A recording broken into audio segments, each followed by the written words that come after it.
Já estão definidos todos os 47 classificados para a Conmebol Libertadores de 2026. Você vai saber sobre eles depois da vinheta.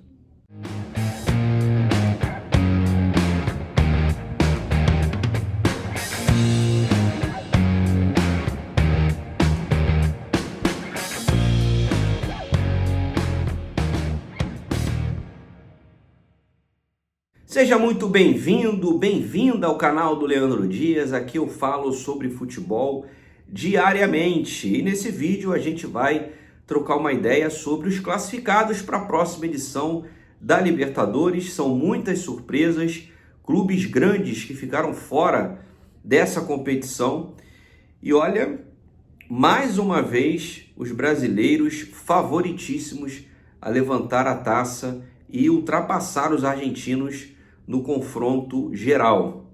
Hoje está 25-25. Você pode me ajudar nesse vídeo deixando o like e também a inscrição no canal. São movimentos que me fortalecem e que não custam absolutamente nada. Avalie também a possibilidade de se tornar um membro do canal do Leandro Dias. São 2 planos disponíveis e já fica a dica aqui. O plano Legend te dá a possibilidade de participar do nosso grupo de WhatsApp. Eu estou ali interagindo todos os dias com a galera e também de estar comigo em lives que eu venho fazendo com frequência aqui no canal. Vamos começar, claro, com o Brasil e seus 8 representantes. O Fluminense, 5º colocado, levou a vaga direta, já que por conta do título do Flamengo da Libertadores, abre mais uma vaga via Campeonato Brasileiro, geralmente do 1º ao 4º que disputa diretamente a fase de grupos. Por conta do título do Flamengo, o Fluminense 5º colocado está lá. O Flamengo, campeão brasileiro e atual campeão da Libertadores, também garantido na fase de grupos, assim como Palmeiras, vice-campeão brasileiro, Cruzeiro, 3º colocado, Mirassol, 4º colocado. E o Corinthians, que venceu recentemente o Vasco, campeão da Copa do Brasil. Esses 6 vão diretamente para a fase de grupos. O Botafogo vai para a chamada pré-Libertadores, enfrenta o Nacional Potosí da Bolívia, vai até a altitude de 4.000 metros. E o Bahia também encara a equipe do O'Higgins, um time do Chile. Futebol brasileiro, claro, muito favorito para levar a Libertadores mais uma vez. Palmeiras e Flamengo despontam novamente como os candidatos, mas você tem o Cruzeiro muito forte, buscando reforços no mercado. O próprio Fluminense, o Corinthians tem uma força grande. O Botafogo, que é sempre um mistério por conta da SAF, pode ser que volte a investir mais forte. O Bahia, que também é SAF, tem ali o Grupo City por trás. O Mirassol, que talvez seja o patinho feio dessa história, perdeu recentemente o Gêmeos, zagueiro do Fluminense, zagueiro para o Fluminense, mas, sem dúvida, qualquer um dos clubes brasileiros são favoritos a levantar esse caneco. E vamos ao futebol argentino, que tem como representantes o Boca Juniors de volta à Libertadores, não havia disputado a edição de 2025. Uma das surpresas, estreante na competição, Independiente Rivadavia, vencedor da Copa Argentina, olha só, um clube pequeno do futebol de lá. O Lanús, que venceu o Atlético Mineiro na final da Copa Sul-Americana, também garante vaga diretamente na fase de grupos. O Platense, que venceu o campeonato argentino, também uma surpresa, um clube pequeno, como eles gostam de dizer, tico. Rosário Central também joga, uma equipe tradicional, não é uma das gigantes, mas um time com uma tradição importante. O Estudiantes, 4 vezes campeão da Libertadores, e o Argentino Júnior, que disputa a fase pré. Já já a gente vai colocar um quadrinho com todos os confrontos das fases iniciais que nós aqui no Brasil convencionamos chamar de pré-Libertadores.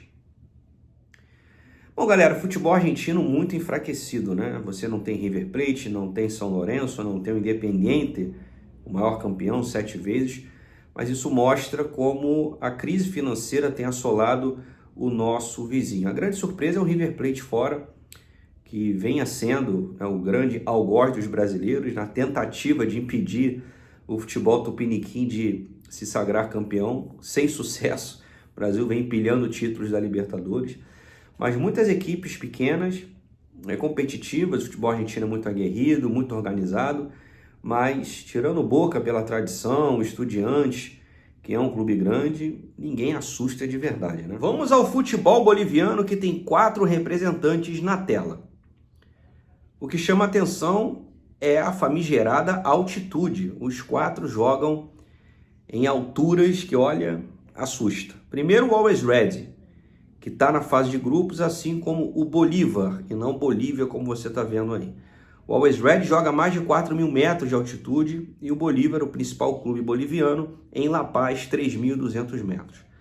Na chamada pré, o The Strongest, que também joga em La Paz, e o Nacional Potosí, adversário do Botafogo, que joga em Potosí também a 4.000 metros de altitude. O futebol boliviano assusta porque traz essa dificuldade de jogar com baixa oxigenação no cérebro, né? Isso sempre traz um problema para todas as equipes que jogam a nível do mar. Mas chama atenção o projeto do Bolívar, né, que também faz parte do Grupo City e vem tentando implementar um futebol diferenciado, um futebol de mais toque de bola, menos ligação direta. É um clube para a gente ficar de olho nos próximos anos.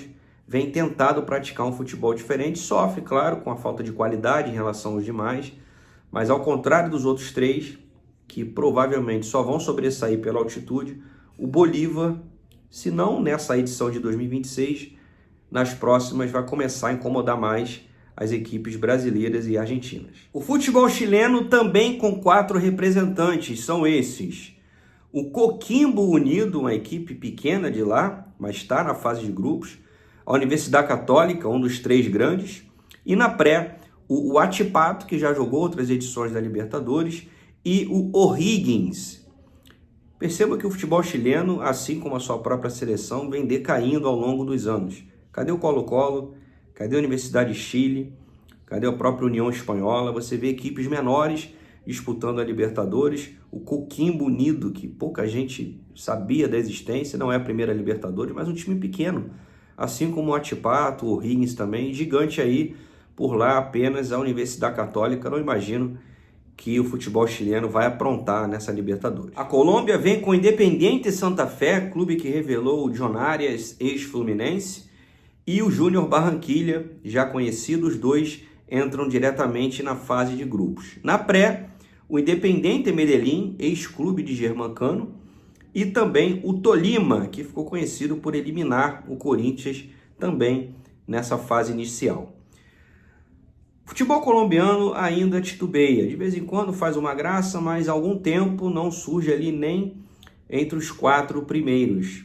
Eu acho que é a terceira liga mais forte da América do Sul, mas vem sendo superado pelo seu irmão, o Equador. E por falar no Equador, os representantes são esses aí: a LDU, já conhecida, assim como Independiente del Valle. Esses 2 são figurinhas carimbadas na Libertadores, jogam a fase de grupos. Na pré, está o Barcelona de Guayaquil, que é um dos grandes de lá, e também a Universidade Católica do Equador, né, gente? Temos a do Chile e a do Equador. Dos 4 aí, a Universidade Católica é o patinho feio. Ficou fora o Emelec, não joga a Libertadores, mas o futebol equatoriano, como eu falei do colombiano, acho que tomou a vaga, é o que vem incomodando mais argentinos e brasileiros. Tivemos a LDU na semifinal da Libertadores, a própria LDU foi campeã da Copa Sul-Americana recentemente sobre o Fortaleza, ganhou a Libertadores 2008 sobre o Fluminense. O Del Valle foi à final da Copa Libertadores de 2016, perdeu para o colombiano Atlético Nacional, também já venceu a Copa Sul-Americana. Então o Equador, que pinta aí como a terceira força do continente, claro, muito abaixo dos brasileiros, mas hoje rivaliza e bem com os argentinos. E o futebol paraguaio, galera? Novamente representado pelo Cerro Porteño e Libertad, que estão sempre disputando a Libertadores, e na fase pré, o Guarani e também o estreante 2 de Maio. Chama atenção a ausência do Olímpia, tricampeão da Libertadores. O futebol paraguaio também caiu demais nos últimos anos. Os clubes brasileiros torcem para enfrentar os paraguaios, dada a facilidade, não tem altitude, apesar de torcidas apaixonadas, como a do Cerro Porteño. A dos outros 3 não. Libertad, apesar de ser um clube que tem resultados melhores do que Cerro e Olímpia. Não é uma torcida grande, fanática. O 2 de Maio é um time pequeno e o Guarani também. O futebol paraguaio caminha novamente para ser um coadjuvante nessa Libertadores. O Peru vem apenas com uma surpresa, mas vamos por partes. O Universitário está classificado para a fase de grupos e a surpresa é essa aí, ó, o Cusco FC. Era o antigo Real Garcilaso que mudou de nome, mudou de escudo, mudou tudo.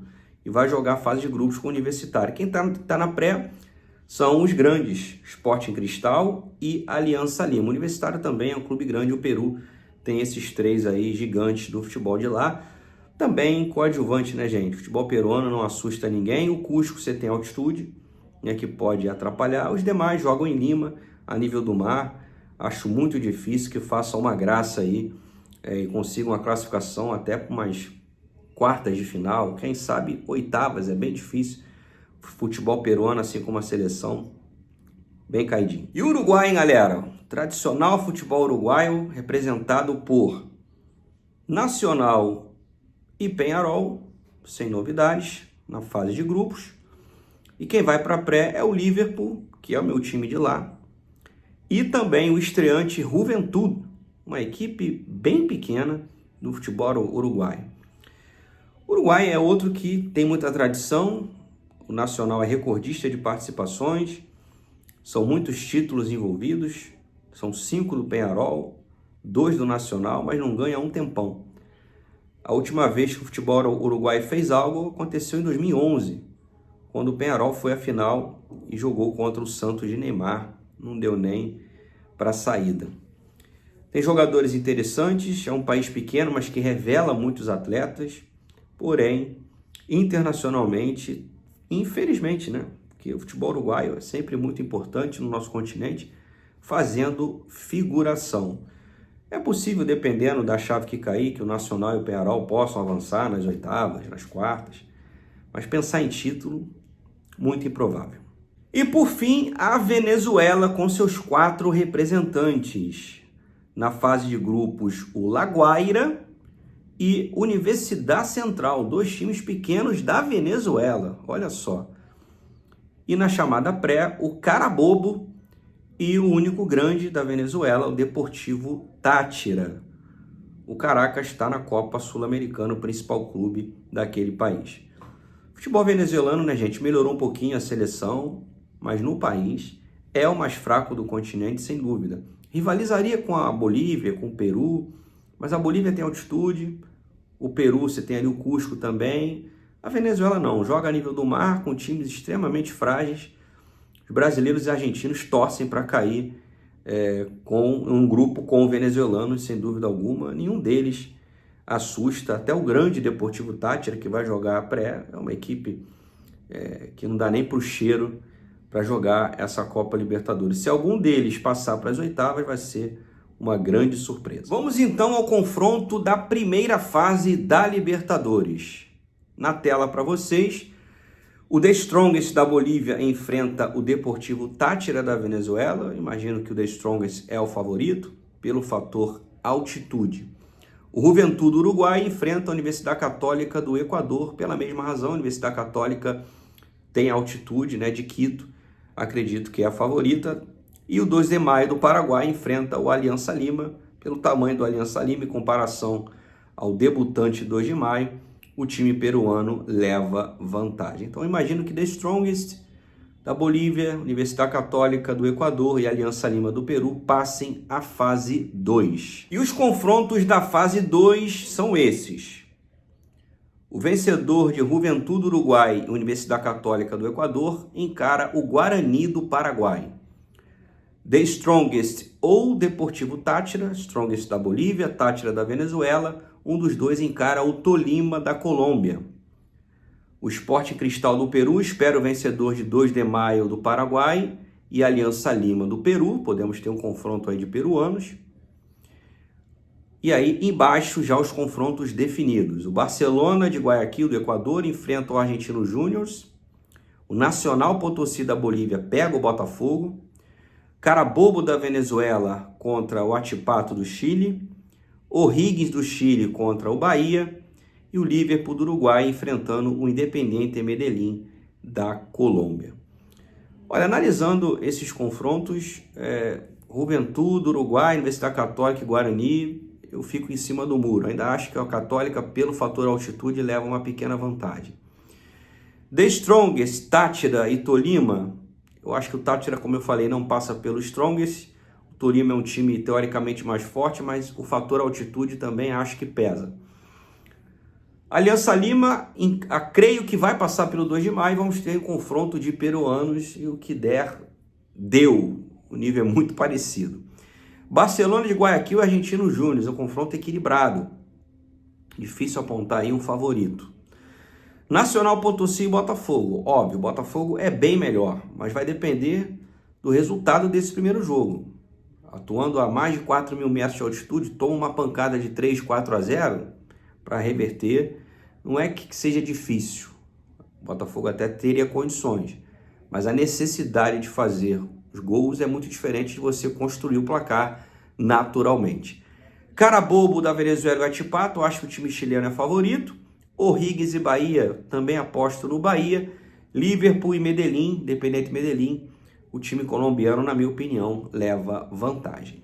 Tá aí na tela para vocês, já projetando a fase 3, aquela anterior à fase de grupos. Podemos ter aí um confronto do Botafogo com o Argentino Júnior. A coisa começa a se desenhar de uma maneira bem interessante. É o momento de você dar aquele print para tentar visualizar como que ficaria a fase de grupos com esses times. A Libertadores vai pegar fogo. É isso, espero que você tenha gostado do conteúdo, quis trazer aqui todos os classificados, as condições, fases 1, 2 e 3. Quem você acha que vai levar a Libertadores? Quem são os favoritos? Você vê alguma surpresa na edição de 2026? Coloca aqui nos comentários. Antes de sair, like no vídeo, inscrição no canal e aquela hypada que é muito importante. Se você curtiu demais o conteúdo, compartilhe com seu amigo também, quem é fã de futebol e da Libertadores da América. Um grande abraço, até a próxima, saudações, valeu!